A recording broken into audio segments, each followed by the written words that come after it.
Hello, and welcome to the second and unfortunately last practice session of the day. Didn't manage to squeeze more in today due to, you know, work and a judo training with the kids and other stuff. So yeah, off we go.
So days it felt like it was. It's because it's already. I mean, it's 9 p.m. and this is the time where I usually fall asleep because my kids wake up at 5 o'clock in the morning, and to get my I have to wake up with them, and to get my 8 hours of sleep, I have to go to sleep at 9 p.m.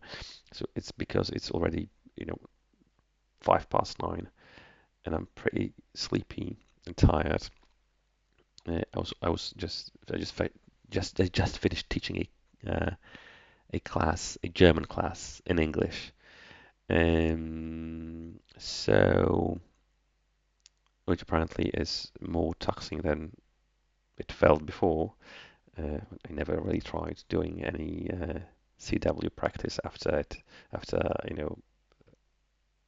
teaching a class before. Today, the sounds seemed like they were coming at twice the speed that they usually are. I mean, it was so fast that I just couldn't keep up.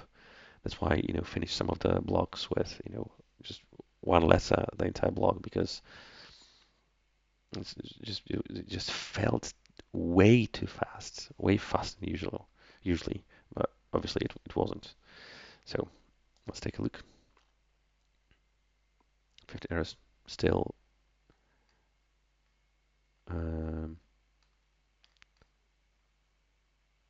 okay, I'm actually pleasantly surprised. 15 errors is acceptable. Okay, so um, unfortunately only two practices today, but doesn't matter. That's how it is sometimes. Hopefully I will make up for it later in the week. Thank you for your attention. I see you next time, and 7 to 3.